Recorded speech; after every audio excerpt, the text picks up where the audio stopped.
Welcome to I'm Becoming a Healer.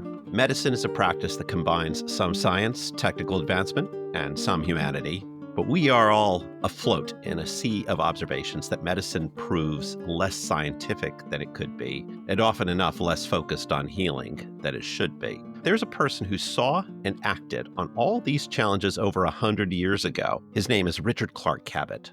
In a 4-page obituary in 1939, written by the renowned cardiologist Paul Dudley White in the New England Journal of Medicine, he wrote, "In every generation, there are restless souls who cannot be made to fit the common mold. A few of these are valuable in keeping their communities and professions in a ferment by their constant challenge to the existing order of man's thought and action. But when, in addition to these attributes, a rare individual is endowed with the divine fire and makes important contributions to the pioneering progress of humanity, then indeed we recognize a great leader." So, Saul, I am glad you brought Richard Clarke Cabot to our attention. How would you like to introduce him? So I came across Richard Clarke Cabot a few years ago, and I don't really know how his name popped up for me, but it led to my purchasing one of his books called Social Service and the Art of Healing. And there was a particular story he tells at the beginning that really drew me in. Dr. Cabot, and just from his name, you can tell that he came from a very old moneyed family in the early history of our nation, was a man of great privilege, and he used that privilege, as you will see, in extraordinary ways. And his contributions are just jaw-dropping across many fields of medicine, spanning from hard science to clinical practice to study design, and of great interest to me, to the nature of the doctor-patient relationship and what it means to be a healer. So the story involves a patient who he describes coming into the outpatient clinic at Massachusetts General Hospital. And this was probably around 1910 with typhoid. And he said that this man was basically too sick to send home and needed to be admitted. And so he initiated the process of getting a bunch of residents and interns and medical students to do the usual job of processing this guy to admit him, which feels, by the way, remarkably modern. And along the way, the patient asks for a glass of water because he's thirsty. And Dr. Cabot comments on how really nobody responded. Everybody kind of just ignored it and kept doing what they were doing. And then the man asks again, and then a third time, and he's obviously very thirsty. And Cabot starts to muse on why no one did anything. He says, "Well, was it because we thought, well, this isn't my job?" Or he says, "Was it because we thought, well, he's going to get water upstairs?" Or is it because we thought, well, if we give him water, he's just going to get thirsty again. So what's the point of doing that? And so there's just like all of this rationalization. And basically, he ends by saying, and this is probably in the language of 1910, like, what the F is wrong with us, right? And the story felt so modern to me. What was so interesting about it is that today we often talk about how medicine has lost its humanity. And, is it because of technology or because of the profit driven system and all that kind of stuff? And this is a guy talking in 1910 about sort of the same issues. The other story that he tells at the beginning of this book is about him seeing a patient who is an immigrant Jew. And he talks about how this man comes in because he wants to talk about his fiancee who has tuberculosis and who, by the way, Dr. Cabot had seen the day prior. And he wants to know what he can do to help his fiancee get better. And what happens is that Dr. Cabot then muses on how he initially sees this man as a generic, quote, Jew, Jewish immigrant, kind of wearing this funny clothing and kind of looking meek. And then he starts to see the way this man's hand is positioned in a certain way, and the strength in his hand, and the way this man makes eye contact, and the way this man is obviously thinking more about his fiancee than about his own interests. And he starts to get drawn in, and then starts to reflect on the fact that he tends to not see the humanity of his patients. And that there's, while this man is the one in front of him, that there is humanity in all patients. And then he starts to muse on, like, why do we do this? Why do I do this? And he talks about two different kinds of blindness to the foreground and blindness to the background. Blindness to the foreground is not seeing the person in front of you. Right That's in what he's front of you. describing here. Yeah. And then blindness in the background is not seeing the context behind what's presenting in front of you. And for that, he gives another example. He talks about a woman who comes in with headache. And he says, we think about, we have to treat this headache. But do we think about the fact that this is a person who is struggling with poverty, struggling with having enough money to pay to put food on the table for her children, who is dealing with worry, who's living in a system where this can happen. And he says, if we don't think about all those things, then we're not really thinking about the etiology of this woman's headaches. And he says that's a failure to see background. And he talks about how he himself suffers from both of these forms of blindness and how we must talk about it. And so, anyway, that's what started to pull me in. It felt incredibly modern, incredibly relevant to today. But then, when I started to look into this guy, my jaw dropped as I started to discover that this was just a tiny, tiny sliver of Right. what this man has spent his life doing. And we're going to get to that, but I do want to highlight that very storytelling he does. A couple things stand out. First of all, in modern lingo, someone might say he was engaged in cultural sensitivity or something, or Yeah. seeing past his bias. Oh, and then the second part, actually, you're talking about context, but actually it's about poverty, which then has to do with both context of care, which is your subject, and maybe even social drivers of health, which others have expertise in. All those things, though, were on his mind. And what's kind of helpful about the way he approaches it is that he's not really writing a lecture to others about how to be, or at least not on face, because what he's writing about is, here's my problem with myself acting as a doctor. I'm not doing as good a job as I could do, which is the most convincing way to get people to listen to you. Now, as you said, this is like the smallest part of what he's done in a weird way, although it's certainly a through line. We probably should mention when he was born and such. I think he was born in 1868. Uh, he got to his residency by the 1890s at Harvard Medical School. He completed most of his career at Harvard, and he came from, as you mentioned, a very storied family. People from Massachusetts would know this, but many of our listeners are not.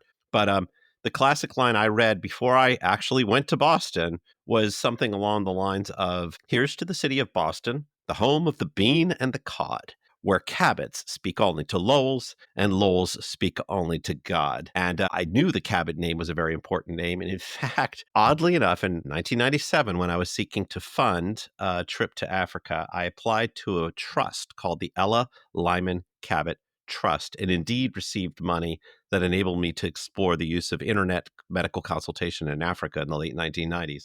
And apparently, I didn't know it, but it was actually the trust founded by Richard Clarke Cabot in honor of his wife. So there's this history and background, but I think we should dive back into his life and some of the work that he did, both medically, which is kind of astounding, and around the biomedical model. Sure. And I think before I go through some of his accomplishments, I just want to single out another one because I think it's so remarkable. Again, early around the turn of the century, he was working in the outpatient clinic at MGH, which, by the way, was not a very prestigious job at that time, but it's It the one still that he isn't. wanted. Still isn't. Yeah.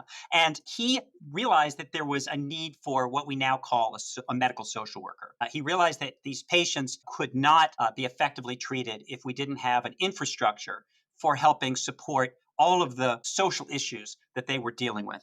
And there was no such thing at the time. And he went to the leadership, and no one was particularly interested. And Yeah, so, what's the point? Their view is, what's the point of this? This is not what we do. yeah.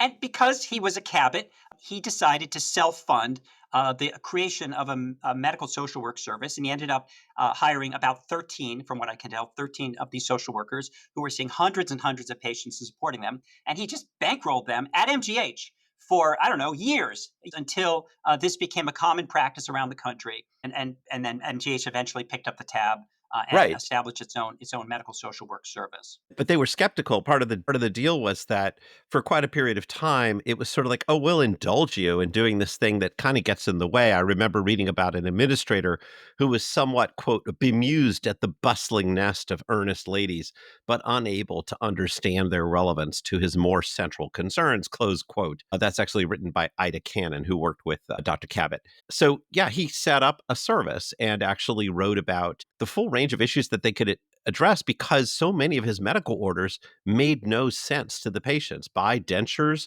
quit worrying, go on a special diet, stop working so hard. I mean, all these things that he would recommend were completely pointless for so many of his patients until he had helped set up the service in partnership. And eventually that was accepted as a part of a hospital practice. But before him, that was not the case. No, absolutely. And I think it's just worth listing some of his achievements just so people can begin to get an understanding of the scope Yeah, of this let's man. do it. So, Medical yeah. stuff. Yeah. Yeah, so starting as an intern, he published a paper called Leukocytosis as an Element in the Prognosis of Pneumonia. And it appears he was the first to note that white blood cell counts rise in pyogenic infections, and that leukocytosis is very good supporting evidence of the diagnosis of appendicitis. A few years later, he introduced clinical hematology to the hospital, and then he published a textbook in 1896 called A Guide to the Clinical Examination of the Blood, which quickly became a standard text and went through 5 editions. Then he ended up getting interested in physical diagnosis and initially published a textbook called Physical Diagnosis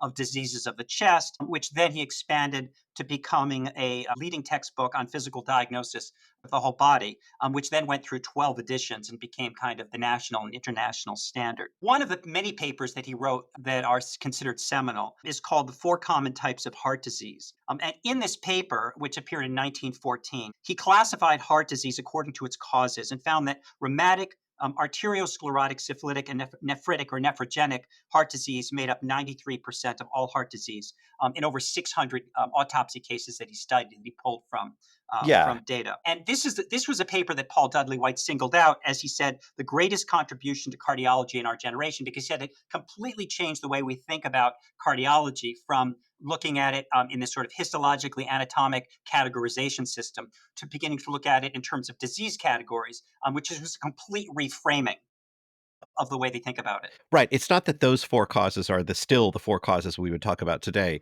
but rather it's that he decided to categorize heart disease in terms of its causal mechanisms. Exactly. That's a change of paradigm. Right. And then he used that paradigm for many other studies. He ended up going into these large databases, mostly at MGH, to look at autopsies and so forth. So, for instance, he wrote a very prominent paper in JAMA on medical error. And I believe this was I've got it. I've got it in front of me. 19. 12, buddy. Yeah. And so what he did there is he went to, I think, 3,000 case reports and he looked at the common types of errors that physicians make. And he did this statistically. And he actually created a chart, which is again in the JAMA publication, showing for probably about, I don't know, 25 common diseases, the probability that a physician will get the diagnosis correct, and he rank ordered them, and then just summarized by talking about the most common errors that physicians make, and that, of course, was another seminal paper looking at and really introducing the field of, as far as I can tell, medical error. Yeah, and I'll mention, like, for people who might be curious, he noticed that 25% of colon cancers were missed, 20% of hepatic abscesses were missed, similarly high percentage of cancer of the esophagus. He never found a correct diagnosis of acute kidney failure. I mean, those are things we can do better now, but the point is that he was able to say, look, this is how we make errors in medicine, and we need to study from those errors. I just reminded that by around the year 2000, there was a major national report called To Err is Human, a report of the National Academy of Medicine on the importance of learning from medical error. Of course, he was there 100 years earlier. Absolutely. And honestly, we are just getting started. So let's move on to something else. He invented the clinical pathological conference, and he did this at MGH, and he created this whole tradition of discussing difficult cases. And one of the things he loved to do was point out his own mistakes, and he would basically lead these and then try to make the diagnosis based on the data. And then when he got it wrong, he would almost celebrate. See, I got that wrong. I got it wrong 3 times. Eventually, he got the New England Journal of Medicine to create a standard section, which is known as the CPC, where a difficult case would be presented and discussed by experts. And to this day, that That's still section published. of the New England Journal is still there, and it's one of the favorite sections of it. So he really created that whole approach. By the way, he published a book on differential diagnosis. With case-based learning, which again was a first, and just sort of set this standard of sort of open discourse, open debate, and that has been obviously central to some of the best practices in our profession. So where to go next? So one of the great stories about him has to do with talking truthfully to patients about their diagnoses. He described how when he was at Harvard Medical School, he'd been told that you should never lie to patients if you're doing it for your own benefit, like because you want to Make charge them money. more, for instance. But it's Yeah. appropriate and necessary sometimes to lie to patients to protect them from the pain of a bad diagnosis, for instance. And he describes a situation where he was a young physician. I think he was still being supervised. and he was told to go lie to a woman about her diagnosis and not to tell her that she had this terrible diagnosis. And so he went in there and he sat down, and this woman basically looked at him and said something along the lines of, tell me what's going on. Are you going to be truthful with me? I need to know. And he said he hesitated for a moment. He just hesitated. And she looked at him and she's like, forget it. And she got up and she walked out. And he said at that point, he realized that you have to be honest with patients. Again, that went completely against the grain of his time. I think there's a meta lesson to that, Saul. I mean, first of all, you need to be truthful, yes. But the meta lesson is that a lot of the things we teach, there are just moments when you're in the office or in the clinic where a person who's in training or recently, a doctor is going to suddenly feel like, wait, what I heard doesn't fit. There's something off here. And you have to be prepared to sort of take what you were taught and toss it out the window in some instances because it doesn't fit the reality that's in front of you. All of us are trying to devise lessons that make sense to us, but they don't really always make sense in reality. And that's sort of what he realized. Yeah,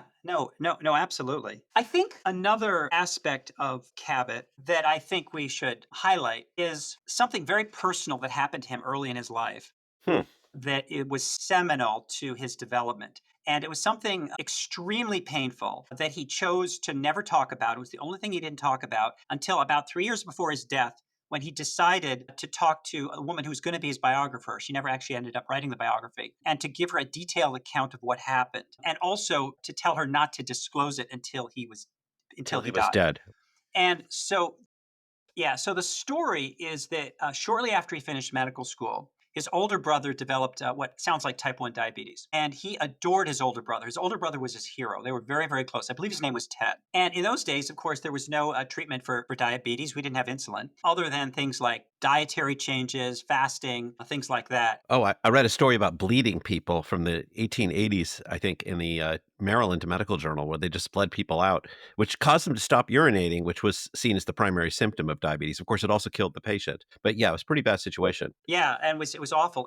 And Cabot had seen a lot of patients with this condition and knew that it was fatal and that it was there was a lot of suffering involved as people became increasingly weak and confused and delirious and so forth. And as his brother's condition was progressing, his parents asked him to become essentially his brother's primary physician, which is a very difficult burden to carry for anyone, but particularly Yeah, when you're a maybe young it shouldn't be doctor. And done. his brother was the person he loved the most. Yeah. And so as his brother became sicker and sicker, he was pretty much at the bedside at one point, pretty much providing him with almost nursing care along with his mother. And it became clear to him that he wanted to end his brother's suffering with euthanasia, with chloroform. And he talked to his mother about it, and because his mother was so close to the suffering, she agreed to it. He had more trouble convincing his father. His father was also obviously in great pain, but eventually agreed to it. And then Do we he know went if his ahead. brother asked? Do we know if his brother asked? Well, we'll get to that. Okay. Initially, he didn't say anything to his brother. His brother was pretty weak. And from what I could tell from the story, as told to his potential biographer, is that he administered the chloroform and he actually thought his brother was dead. And he started to talk about him in the past tense. And his brother actually was not dead and whispered something to him about how he had not finished the job. Um, and and so he then administered chloroform again, and his brother died. God. And he lived with this for his whole life, and it was probably one of the only topics he never wrote about because he wrote about almost everything. He didn't write about euthanasia, but it must have profoundly shaped him Yeah. as a person and as a physician to have gone through that experience. Even today, I mean, in America, depending where state you're in, this is pretty far outside the bounds of what we consider medical practice. I mean, should we say, look, this is a morally controversial action and maybe you would disapprove? How do we wrestle with that? I mean, I think that we'll never know what Cabot thought, other than that in this particular situation, it was the best path for him. And Yeah. he also knew that it was something he couldn't talk about. And I think that's as far as we can go. I did read from this background about this incident that it was thought at the time that it was not uncommon for physicians to do this Interesting. in at least at one point in their career for a patient, but that no one talked about it and that it wasn't written about it. But what I will say is that Cabot then went on to become one of the leading ethicists, medical ethicists. And in fact, some people consider him the father of modern medical ethics, and he actually held a chair in social ethics at Harvard, in Yeah. addition to being a physician. And that became a central part of his life. And of course, he wrote at least one major book on medical ethics. And then, of course, from there, he started to challenge many of the ethical premises of the profession. He wrote about how physicians tend to overcharge for bad care. Yes. And just oh, but at one point he actually talked about how we should create an insurance system. He said that group practices should create an insurance Yes. system to help control costs and make sure physicians are paid fairly. And what I should say about all this is that this did not go over well, No, and he at every came very turn. close to being expelled from the Massachusetts Medical Society, and really ostracized for expressing these views, and also for pointing out how often physicians make mistakes. I mean, what's kind of strange is that, I mean, he had a privileged position by virtue of his birth, by virtue of the money in the family. I mean, that pedigree is hard to ignore, but he was willing to take risks with it, given that he had those privileges, and he was willing to go so far as, to essentially talk about how doctors were cheating patients and how the profession was cheating patients, which really upset people nationally. Even the editor of the Journal of the American Medical Association wrote against his views. I just read this in a 1925 article from Time magazine, but he was very upsetting, and I think at a minimum, what you'd say is, yes, he had this privilege, and yes, he went ahead and used it to try to make the arguments in the cases that he felt he could do, which I think is speaks a little bit to our time as well. Yeah, and I also suspect that one of the reasons he has not made it into the pantheon, and it's not somebody we talk about in the same way we talk about, say, Sir William Osler or Francis Peabody and Yeah, others, is yeah, because he was seen as a troublemaker, because he challenged the establishment. And I think that Paul Dudley White alludes to that in the obituary.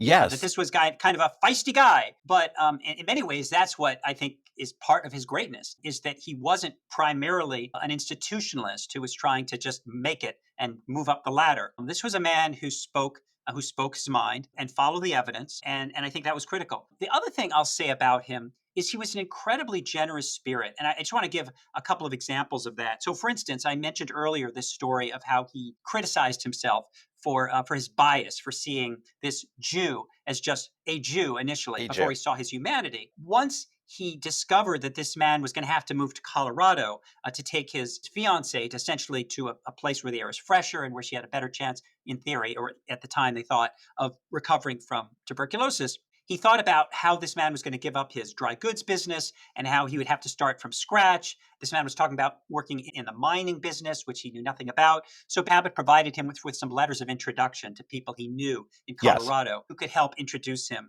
and help him get a job and so forth. Again, that's very typical of how he Right. functioned. He stepped, I mean, the key thing is he stepped right out of the realm of medicine. He stepped right outside of the ordinarily billable CPT code of a 99201 or whatever it is, or 205, and kind of went ahead and did a bunch of stuff that you can't bill for in the current system because he thought that that's what would bring the patient health. We have another story of that nature. About the one with watercolors? Yes, absolutely. We have a watercolor story. Why don't you tell the story? So it's a well-to-do elderly lady brought in by her son. She's depressed. She's in an unrewarding marriage, and she feels like her life has no meaning. As he wrote it, she just mopes around. Cabot learned that she was a skilled painter. For a number of years, she'd provided watercolor copies of seashells for a biological museum of such high quality that she was an expert in demand. So he proposes to her that she should reach out to the museum to see if she could do this work again. And she says, quote, "No one would want my painting now. I've completely lost the knack I had for doing it well." So, despite her saying that, he reaches out to the museum. He finds out they kind of still need somebody to paint these kinds of watercolors for the museum. And he persuades the director to write a letter on official letterhead stationery, a business letter expressing the desire of the board of directors to enlarge their collection of the color drawings that they need. So she gets the letter and she's resistant. She doesn't think there's any chance she could really do this anymore. So he lured her into a conversation about the fascinating details of watercolor technique, the advantages and the disadvantages of different kinds of paper, of Japanese rice paper, of camel hair brushes, the choice between squeeze tube colors and moist colors and paints. There, he gets into painting technology with her. She finally gets enough interest that she decides she's going to try to accept the work, and she returns to do it. She starts to do more of it, and then she feeling a little better, but not fully better. But by the way, he's done this through interceding on a letter. But she says, "Look, I still feel bad, particularly the relationship with my husband isn't very good." So he persuades her to keep a diary. And in the diary, she's not supposed to just record her feelings, but her actions. And listen to this. This sounds like behaviorism. She used to record the number of times she cried each week and the duration of each cry. So on a weekly basis, she comes in to show him her diary of the crying. She then tells him eventually, when I start to cry, and then remember that I shall have to see what time I begin and what time it is when I stop, and then write it down and then show it to you, I sometimes burst out laughing at myself and don't begin to cry at all. Yeah. That's quite a story, It isn't is, it? it is. And I think that what's extraordinarily rare is a physician who practices medicine this way while also making contribution after contribution to fields like hematology, and pulmonology, and physical diagnosis, and medical education. Another thing that he did, Yeah, another, I know where we're going with this. We're going right into the social sciences I think it was called this Cambridge Somerville study to try to track for delinquent youth. for delinquent use. Yeah. Yeah, so they accrued several hundred delinquent youth, people who were flagged by teachers in schools as troublemakers, as people who they were really worried were going to wind up in a life of crime. And the design of the study was to follow them prospectively over time, which is a pretty costly endeavor. I suspect he funded it all, but they matched them. They'd always find two who were matched on a wide range of variables. They would bring these they would, on like campouts or events where there would be skilled observers who would rate them on 11 or 10-point scales for a wide range of characteristics. And then they would match the youth as many characteristics as possible. So they always have a pair who are matched. Then they intervened, and the intervention was mentoring with a skilled friend, somebody who would take the person on and try to help them. A little bit like the Big Brother, Big Sister program. Today we'd call it mentoring. And he insisted that they flip a coin to figure out who would get the mentor so that it would be a randomized social experiment over many, many years to see if they could make a difference. Now, I have not read the results of the experiment, but if I understand correctly, it went on for decades, maybe still going on today, not the same people, presumably. But it's kind of striking that he branched right out into social science experimental work while being a doctor, practicing medicine and teaching medical ethics. We still haven't touched all the fields he touched. It's kind of a stunning thing. Yeah, and the remarkable thing about it is that his day job was basically private practice, and he kept meticulous records in a kind of fancy practice in Boston, and actually, I think those records have been preserved. Interestingly, I don't think anyone has written a biography of this man. There are many biographies of, say, Sir William Osler. I don't think anyone's written a biography of Richard Clarke Cabot. The closest thing I could come to is a book called Private Practice, which was published 20 years ago. And the subtitle of it is In the Early 20th Century Medical Office of Dr. Richard Cabot. But what that book is about is it's about the evolution of private practice starting at the turn of the century. And because this particular physician had preserved his records, it created a good source for doing that book. But the book doesn't primarily focus on the life and the contributions of this truly extraordinary physician. The author, by the way, is Chris Krenner. He was a fellow medical student with me at Harvard Medical School, actually. I just saw it.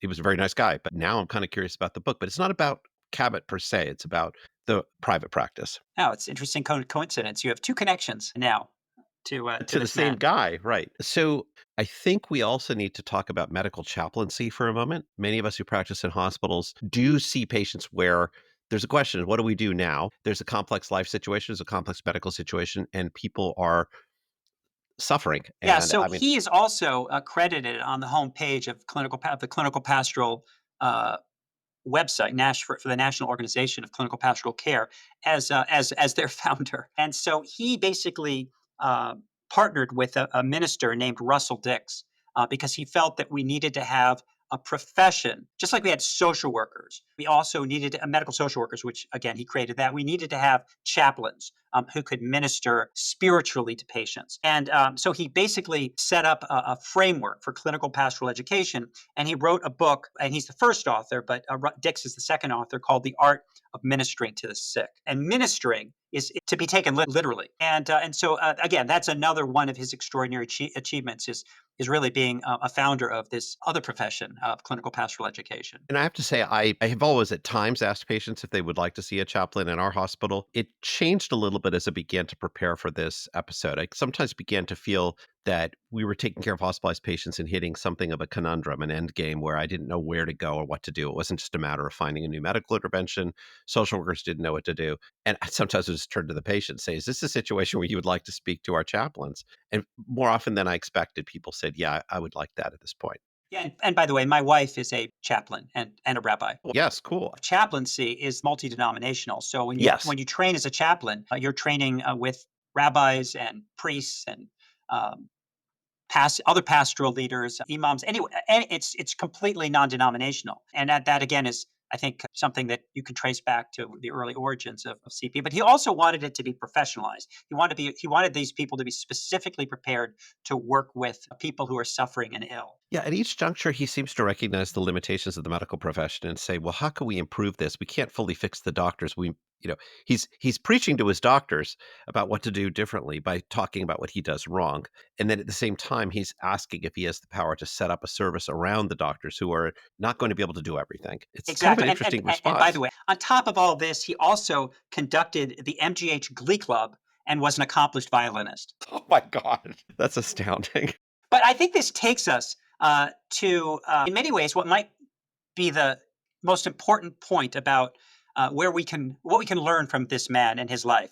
What I find so extraordinary and endearing about him is that despite the fact that he was a towering giant, in my opinion, he also feels accessible. He feels so human, and this isn't Albert Einstein. This is somebody who's extremely curious, extremely intelligent, who finds joy in his work and who is interested in everything. He's interested in people. He's interested in in introspection. He had a very happy marriage with his wife for 40 years, and that was something that was, I think, Everyone noticed it. everyone Everyone saw noticed it. it. And so this was a man of joy. And I want to read something from his book, Social Service and the Art of Healing. And by the way, I have to say, I have 9 of his books now, and I it's have two. but even 9 is a small sampling of this man's books. I don't know how many Wow, books he wrote, but if you go to, what's it called?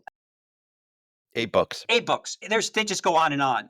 And I have no idea how many books he wrote, but I were to recommend one, it would be Social Service and the Art of Healing. And he quotes someone named Stevenson, who refers to the duty of happiness. And he says, from another point of view, the duty of seeing the foreground. And if you recall earlier, we talked about the foreground as being seeing the person in front of you, seeing what's happening in the moment, being fully present. And he says, from another point of view, the duty of seeing the foreground becomes what Stevenson calls the duty of happiness, not merely in some far off divine event which shall gloriously consummate and fulfill the hopes of today, but along the road in the details of meetings, serving, directing our patients, in the very process itself, and not only in its results, we must find our happiness. Why must we? Because the man that doesn't enjoy his job never does it well. And because if you do enjoy it, you will make others happy. If it is only the fully achieved result that you enjoy, you will be glum or grim most of the time.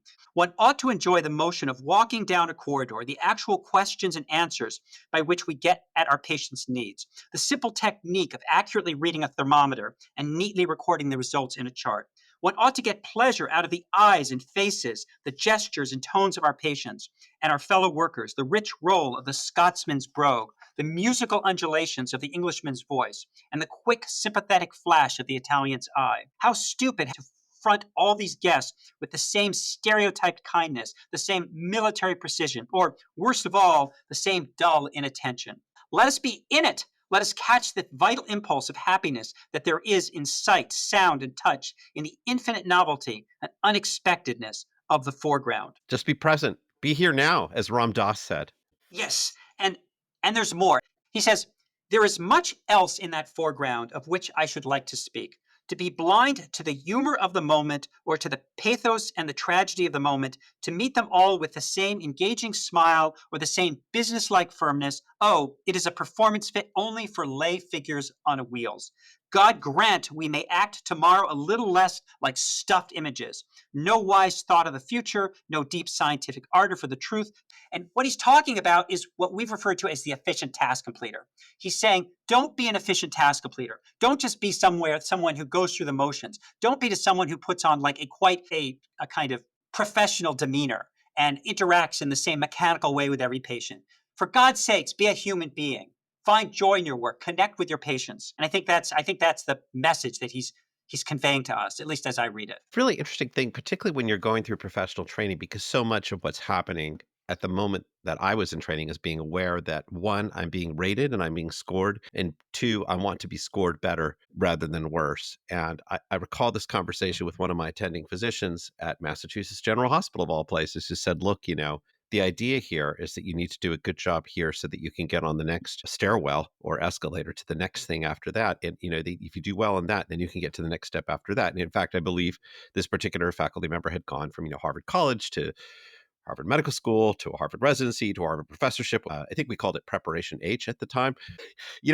I didn't necessarily know what I made of that when he said it. I realized that I was definitely, and still am to in many ways, someone who's trying to get the right marks, the right scores. I guess the question is, sure, Richard Clarke Cabot, having enormous talent and enormous wealth, steps outside of that and urges people to be present in the moment for the person in front of them. Is there a risk that that's harder to adopt if, let's say, you're an international medical grad, you're currently frightened out of your mind by things going on in the current administration, you're trying to get the best possible board scores and be accepted to a residency without being driven out? I mean, is there a luxury implied by Dr. Cabot? I think that's a great question. I mean, obviously, he was someone of privilege, of Yes. extraordinary privilege, and Yes. so he could take risks, and he certainly did. And it's impossible to know what he might have done had he not had Yeah. those advantages.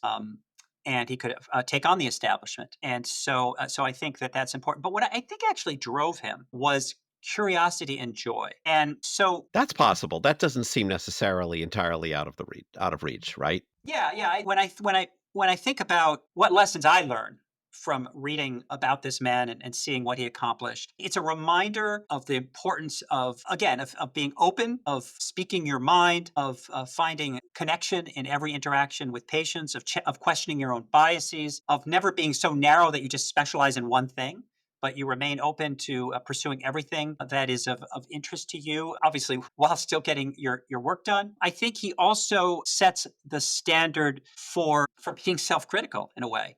This Yeah, is a man openly who so, who without it being a terrible negative, yeah, actually. and it just didn't really bother him to point out his own mistakes and to reflect on himself, and that obviously reflects an enormous amount of, I would say, inner security, that he was able to do that. And I think in particular, I love his framing in the beginning of social service and the art of healing, of this idea of not losing either the foreground or the background in your work Yeah. and in your life. And he says these are basically flaws that we are all prone to, is losing sight of the foreground or the background. And I think that was central to the way in which he interacted with people, with patients, and to some degree with science.